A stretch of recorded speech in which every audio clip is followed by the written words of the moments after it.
Rajasthan election conclave 2023 में आपका एक बार फिर से स्वागत है।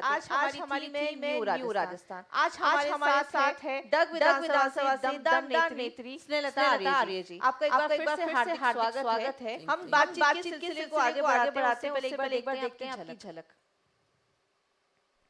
स्नेहलता विधानसभा क्षेत्र डग 197 में जिला झालावाड़। मेरा विजन गौ सेवा, पक्षी सेवा, गरीब, मजबूर, परेशान, विधवा, वृद्धा, विकलांग सेवा। युवाओं को रोजगार मिले, भवानी मंडी में स्टेडियम बने खिलाड़ियों के लिए, जिससे खिलाड़ियों का उत्साहवर्धन हो खेल खेलने के लिए। और भवानी मंडी में एक लघु उद्योग होना चाहिए जिससे महिलाओं को रोजगार मिले। वैसे तो भवानी मंडी में राजस्थान टेक्सटाइल मिल बना हुआ है, उसमें लाखों की तादाद में महिलाएं और पुरुष काम करते हैं, लेकिन मेरा विज़न यह है कि महिलाओं के लिए अलग से लघु उद्योग लग जाए तो महिलाओं को काम करने में सुविधा भी रहती है और रोज़गार भी मिल जाएगा महिलाओं को। यह मेरा विज़न। मैं स्नेहलता विधानसभा क्षेत्र डग 197 में जिला झालावाड़। मेरा विज़न गौ सेवा, पक्षी सेवा, गरीब, मजबूर, परेशान, विधवा, वृद्धा, विकलांग सेवा। युवाओं को रोजगार मिले, भवानी मंडी में स्टेडियम बने खिलाड़ियों के लिए, जिससे खिलाड़ियों का उत्साहवर्धन हो खेल खेलने के लिए। स्नेहलता जी, मेरा आपसे सबसे पहले सवाल यह है कि राजनीति के क्षेत्र में आने का विचार आपको कब और कैसे आया? वैसे तो मैं सन 90 से राजनीति में हूँ और सक्रिय राजनीति सन 90 से लेके आज तक कर रही हूँ मैं, और आगे भी करना है। कब आपको लगा आप राजनीति के क्षेत्र में आने के लिए आपकी प्रेरणा स्रोत कौन रहे इस क्षेत्र में आने के लिए? मेरे प्रेरणा स्रोत तो मेरे फादर रहे। अच्छा। मेरे फादर ही रहे। मेरे फादर 2 बार इलेक्शन लड़े हैं, वो कांग्रेस पार्टी के ही थे जी। नगर पालिका में लड़े वो दो इलेक्शन। हालांकि वो दोनों इलेक्शन हारे हैं जी, लेकिन मैंने उनसे ही प्रेरणा ली है। कहीं ना कहीं प्रभाव था एक पिताजी का राजनीति के क्षेत्र में होने को लेकर, तो आपको लगा कि मुझे भी इस क्षेत्र में आकर लोगों की सेवा करनी है। जी। ठीक है, आप विधानसभा का चुनाव लड़ेंगी, पार्टी आपको टिकट देती है, तो किन मुद्दों के साथ आप जनता के बीच जाएंगी? पार्टी यदि मुझे टिकट देती है तो क्षेत्र में अच्छा सा विकास हो, युवाओं को रोजगार मिले, महिलाओं को रोजगार मिले, और जो भी आम समस्याएं हैं वो जनहित में कार्य करना है। जी, आप पूर्व में भी विधायक रही हैं, जनप्रतिनिधि रही हैं, आपके कार्यकाल की उपलब्धि क्या है जो आप बताना चाहेंगे? मेरे कार्यकाल की उपलब्धि भवानी मंडी में बाईपास, एडीजे कोर्ट, जगह जगह निकट बनाना, बांध बनाना, स्कूल को उन्नत करना, जी, इस तरह के कार्य हमने किए हैं। हर विधानसभा की कोई ना कोई समस्याएं होती है, हर विधानसभा की अपनी समस्याएं होती है। 3 प्रमुख समस्याएं आपकी विधानसभा क्षेत्र की आप बताएं। मेरी विधानसभा क्षेत्र की प्रमुख समस्याएं तो महिलाएं। मैं महिला हूं और जी, महिलाओं के हित में ही ज़्यादा सोचती हूं। जी, मैंने आपने जो वीडियो मंगाया था उसमें भी मैंने बताया है कि महिलाओं के लिए भवानी मंडी में एक लघु उद्योग लगना चाहिए।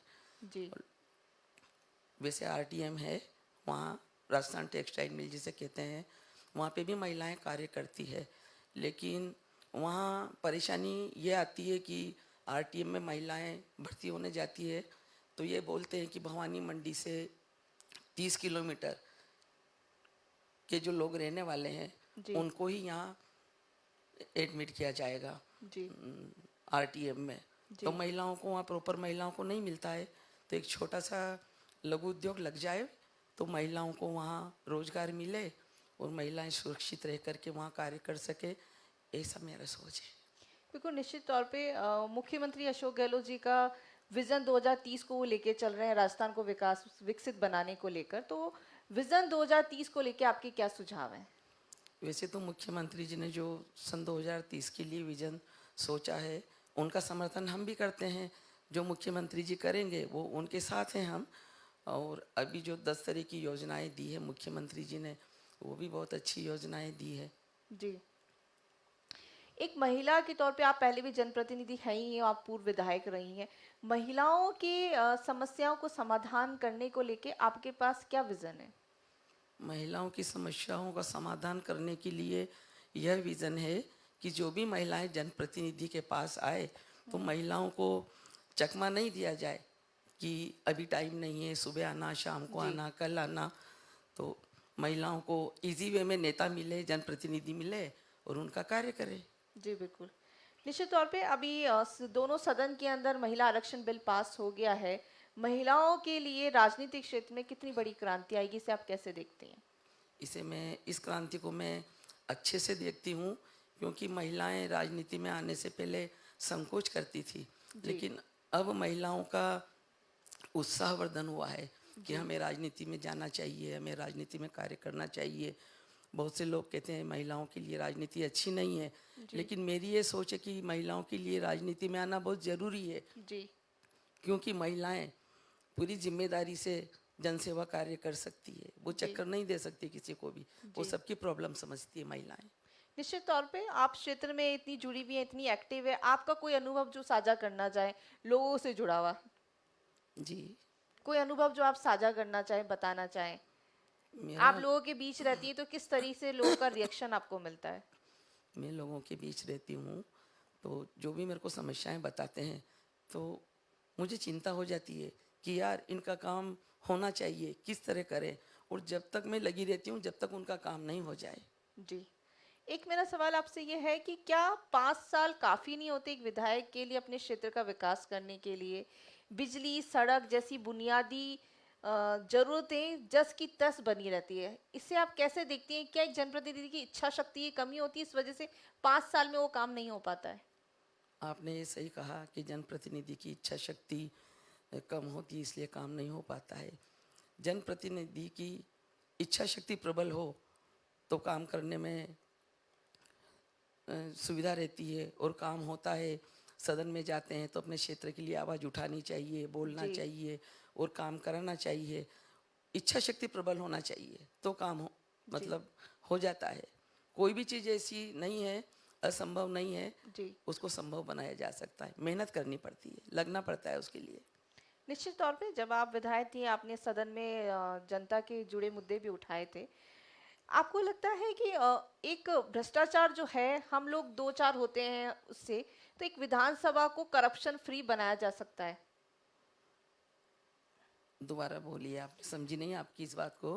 भ्रष्टाचार हम लोग देखते हैं कि है देश में, चाहे राजस्थान में, हर जगह है। जी, क्या एक विधानसभा को जनप्रतिनिधि भ्रष्टाचार फ्री बनाया जा सकता है, करप्शन मुक्त? बिल्कुल। वो भ्रष्टाचार मुक्त खत्म विधानसभा किया क्षेत्र जाता बनाया है, जा सकता है? भ्रष्टाचार मुक्त किया जाता है। उसमें ईमानदारी से काम करना पड़ता है। ईमानदारी से, जैसे कि एमएलएज, एमपीज वगैरह अफसरों से लाइसेंस बना के रहते हैं, अफसरों से डरते हैं, तो वहाँ कहीं ना कहीं भ्रष्टाचार देखने को मिलता है। जनप्रतिनिधि जब नहीं डरता है तब वो मिला जुला नहीं रहता है। तो इसी तरह मतलब भ्रष्टाचार खत्म कर सकते हैं। आपकी छवि एक दबंग महिला की, निडर महिला की है। आप इसे कैसे देखती हैं? कितनी महिलाओं को आप प्रभावित कर पाई हैं जो आपको देख के राजनीति के क्षेत्र में आना चाहती है, जीवन में आगे बढ़ना चाहती हैं? मैं तो जहाँ भी जाती हूँ महिलाओं को बताती हूँ कि सभी क्षेत्र में महिलाएं पीछे नहीं हैं, सभी क्षेत्र में महिलाएं आगे हैं, राजनीति में कम है। और मैं आप सभी का, जैसे मैं कीर्तन में जाती हूँ, भजन में जाती हूँ, सभी धर्मों में जाती हूँ, तो वहाँ काफ़ी महिलाएं मिलती है। मैं उनसे बोलती हूँ कि राजनीति में आना चाहिए, डरने की आवश्यकता नहीं है, हौसला बुलंद रखो, राजनीति में आओ। ये मैं सभी से बोलती हूँ, महिलाओं से। निश्चित तौर पे विधानसभा को लेके नया विजन और नया रोड मैप क्या है कि ये कुछ चीजें हैं जो मैं कुछ हटके करना चाहती हूँ? पार्टी और जनता आपको मौका दे तो आप क्या करना चाहती हैं? मैंने पहले भी कहा है कि सर्वप्रथम मेरा गौ सेवा ही रहेगा। अच्छा। सर्वप्रथम गौ सेवा, उसके बाद गरीब, मजबूर, परेशान, विधवा, वृद्धा, ये सेवा मेरी रहेगी। रूटीन के काम तो होते ही हैं, सरकार किसी की भी बने, रूटीन के काम, पानी, बिजली, शिक्षा, चिकित्सा, ये वो सब काम होते हैं, लेकिन इससे अलग हट के कुछ करें, ऐसा मेरा विज़न। बिल्कुल निश्चित तौर पे क्या आप मानती हैं कि किसान एक साल तक लगातार मेहनत करता है लेकिन उसको फसल का उचित मूल्य नहीं मिल पाता है? इसे आप कैसे देखती हैं? क्या होना चाहिए जिससे किसानों की समस्या का निवारण हो पाए? किसानों की समस्या का निवारण तो मैम होता ही रहता है, लेकिन सरकार जितना ज़्यादा देती है इतना ही मतलब सोचते हैं कि और मिल जाए। लेकिन अभी हमारे मुख्यमंत्री जी ने कोई कमी नहीं रखी है किसी भी चीज़ में। जी। किसानों के लिए भी बिजली के लिए कितना कुछ किया है और करते ही हैं, आगे भी करेंगे। जी। ठीक है, निश्चित तौर पे आप किसानों के लिए आपका ग्रामीण क्षेत्र भी है जहाँ पर आप लगातार सक्रिय हैं, काम कर रही हैं, और उसके अलावा दूसरी महिलाएं भी आपसे प्रभावित हैं, आपसे जुड़ना चाहती हैं। तो जी। महिलाओं को लेके एक अलग जागृति आ जाए, इसके पीछे आपका विजन क्या है? महिलाओं के लिए जागृति तो अभी आई है। जैसे मुख्यमंत्री जी ने उनको टेलीफोन मोबाइल वगैरह दिए हैं, तो महिलाएं तो इतनी खुश हैं कि कांग्रेस की सरकार बनाएंगी। सब महिलाएं कहती हैं हम कहीं भी वोट देते रहे अभी तक, लेकिन मुख्यमंत्री जी ने हमें, जैसे कोरोना काल में भी मुख्यमंत्री जी ने काफ़ी कुछ अच्छा किया है। हम लोगों को भी लगा के रखा है कि अपने अपने क्षेत्र में समस्याएं सुनो और काम करो। तब कोरोना काल था, हम लोग कांग्रेस के नेताओं ने, कांग्रेस के कार्यकर्ताओं ने अपने जान की परवाह नहीं की और लगे रहे। कच्ची बस्तियों में जा कर के, गरीब तबके के लोगों में जा कर के हमने मास्क बांटे हैं, खाने पीने की सामग्रियों के किट बांटे हैं, सैनिटाइज़र की बोतलें वगैरह, डिटोल साबुन वगैरह सभी बांटे हैं।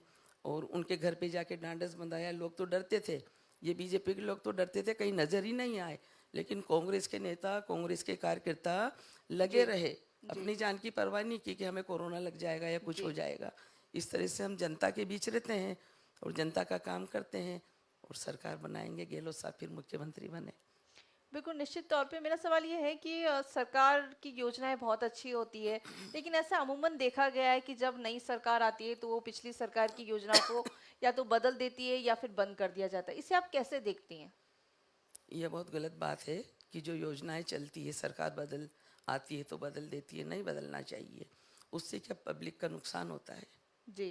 काम होते होते रुक जाते हैं, चाहे वो जनहित में हो चाहे विकास कार्य हो। निश्चित तौर पे सरकार योजनाएं जब बनाती है उसमें आप अपनी योजनाएं बनाने में अपनी सुझावों को लेके आपकी भूमिका को आप किस तरीके से देखते हैं कि एक जनप्रतिनिधि की भूमिका कैसे होनी चाहिए? हमारे क्षेत्र में जो भी कमियां होती है वो हम लिख करके हमारा सुझाव भेजते हैं। उनमें से नेता कितनी अपसेट करे नहीं करे वो उनकी इच्छा है, लेकिन हम भेजते हैं जो हमें क्षेत्र में दिखता है वो निश्चित तौर पे मांग रखते हैं हम। आपका पहनावा मुझे प्रभावित करता है, मुझे लगता है और भी महिलाओं को प्रभावित करता होगा।